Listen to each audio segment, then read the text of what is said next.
Quatre secteurs d'activité dans lesquels il faut investir dès maintenant pour générer un chiffre d'affaires de plus de 100 millions de francs CFA à l'espace de 3 à 5 années. Ce sont des domaines assez exceptionnels. Pourquoi? Parce qu'il y a déjà un business model établi, un public cible défini et également un plan d'implémentation assez clair. Ce sont des domaines que vous connaissez certainement, mais dont peut-être vous n'avez pas l'expertise nécessaire de vouloir investir. Alors en suivant aujourd'hui cette vidéo, vous allez apprendre à pouvoir investir correctement dans ces domaines. Si vous êtes nouveau par là, bienvenue sur ma chaîne. Moi, c'est M. Billy, consultant expert en développement de projets. Voici les quatre business dans lesquels alors il faut investir si vous voulez générer plus tard plus de 100 millions, je dis bien 100 millions de francs CFA de chiffre d'affaires juste en quelques années. En première position, nous avons la FinTech. C'est quoi la FinTech? C'est la finance technologie. Pourquoi on dit finance technologie? Parce que c'est une solution de paiement digital, bien sûr, adapté aux entreprises, aux particuliers, tout. Mais pourquoi est-ce que c'est assez important en Afrique? Parce qu'en Afrique, aujourd'hui, on est en train de se développer. L'Afrique est en train d'être émergée, on est en train de prendre un élan de développement assez rapide. Mais les solutions de paiement sont assez caduques encore, sont assez archaïques. On n'arrive pas vraiment à trouver des solutions de paiement faciles et adaptées. Non seulement les solutions de paiement que nous avons, les coûts sont assez chers déjà, les solutions de paiement que nous disposons en Afrique ne sont pas aussi assez faciles. Il faut beaucoup de déplacements, il faut beaucoup de va-et-vient pour les avoir. Mais des solutions simples, digitalisées, avec des applications simples, on les compte au bout du doigt. Sincèrement. Donc voilà pourquoi je commence par la FinTech. C'est assez intéressant. Aujourd'hui, par exemple, comme concurrence, nous avons Western Union, nous avons MoneyGram, nous avons RIA, nous avons aujourd'hui Welly, main à main. Il y en a plusieurs, mais ce n'est pas assez facile d'utilisation. C'est même pourquoi vous allez remarquer qu'il n'y a pas plus de 30% des différentes populations dans les pays africains qui utilisent ces solutions-là, parce que ça reste encore assez éloigné. On a besoin aujourd'hui des solutions de proximité, des solutions qui sont plus adaptées à la population et aux citoyens moyens.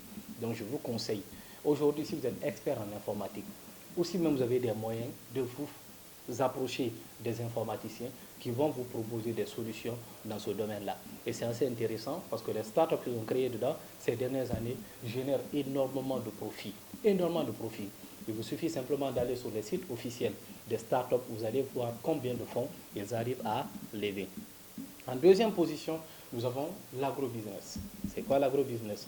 C'est tous les secteurs d'activité liés à l'agriculture, l'aviculture, la pisciculture, la postculture et tant d'autres.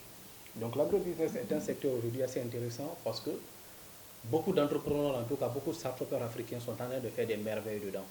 Alors, ce qui explique le plein développement de ce secteur, c'est quoi? C'est que nous ne sommes pas autosuffisants alimentairement. Et lorsqu'on parle de l'autosuffisance alimentairement, on mise vraiment sur un problème essentiel de l'Afrique, le problème de l'alimentation. L'Africain ne produit pas, mais consomme énormément. Le riz, on importe.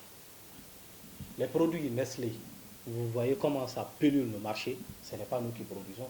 Le lait, on importe. Assez de produits d'alimentation, on importe. Même le coton-tige que nous utilisons pour nettoyer nos oreilles, nous importons cela. Donc ce qui veut dire que l'Afrique a un énorme besoin massif de production. Donc si vous êtes entrepreneur, que vous avez assez de moyens, vous aspirez à vous investir dans une activité, je vous conseille de commencer par l'agro-business. C'est un secteur assez intéressant qui va vous permettre, bien sûr, au fil des années, de pouvoir construire, ok, un patrimoine financier assez durable. Alors il faut avoir bien sûr des connaissances avant de pouvoir se lancer dans ces domaines. Il faut avoir des formations. Il faut également avoir un esprit assez large pour pouvoir réussir dans le domaine de l'agrobusiness. Parce qu'il faut être en brousse. Il faut également aimer la nature. Il faut être sur le terrain. Donc ça tient compte de tous ces détails. En troisième position, nous avons le e-commerce. Beaucoup vont sourire. Mais lorsque je parle de e-commerce en Afrique, je ne parle pas du e-commerce que vous connaissez. Création de sites web, sponsorisation Facebook et tout. Non, pas du tout. Je parle simplement d'import-export. Pourquoi? Parce que 80% des produits que nous consommons en Afrique viennent de l'extérieur.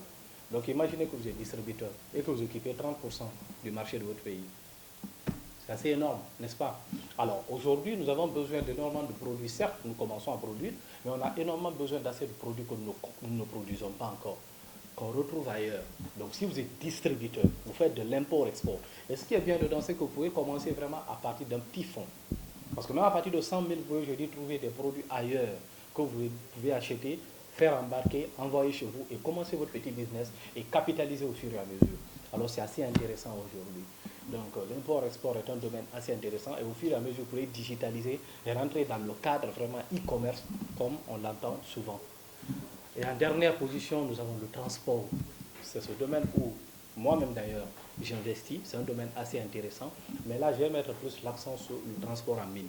Le transport en mine qui se fait bien sûr avec des camions, c'est-à-dire les engins à 12 roues. Pourquoi il faut utiliser les camions en mine? Parce que ça transporte les minéraux. Aujourd'hui, les ressources minières qui abondent l'Afrique sont en pleine exploitation, soit par les Chinois, par les Libanais ou l'État lui-même ou les sociétés privées. Donc, ils ont forcément besoin de camions pour pouvoir transporter les minéraux, ok? Que ce soit les minéraux de bauxite, de fer, voilà, tout ce que vous voulez. Donc, ils ont besoin énormément de logistique. C'est cette logistique-là qui manque. Et lorsque même vous venez dans le centre urbain, aujourd'hui, il y a des grands chantiers en Afrique. Mais la logistique manque énormément. Lorsque vous venez dans le cadre du commerce, la logistique manque. Lorsque vous venez dans la distribution, la logistique manque. Dans tous les cadres, quand même, la logistique manque. Donc c'est assez important aujourd'hui. Si vous êtes entrepreneur ou vous voulez devenir entrepreneur, de penser à investir dans le domaine de la logistique. C'est assez intéressant. Moi, j'ai investi dans le domaine de la logistique et aujourd'hui, on a largement dépassé les 100 millions de chiffre d'affaires depuis que nous avions commencé. Ça nous fait déjà plus de 4 ans que nous sommes dans le domaine. Donc, c'est un domaine assez exceptionnel que je vous conseille. Alors, voici le top 4 des différents secteurs dans lesquels je voulais partager avec vous, dans lesquels vous pourrez bien sûr investir à partir d'aujourd'hui et espérer être millionnaire dans les années à venir. Je le précise bien, on a fait simplement un aperçu général sur les différents secteurs.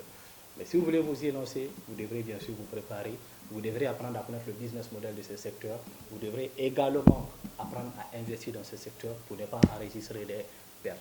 Merci beaucoup, on se retrouve dans une prochaine vidéo.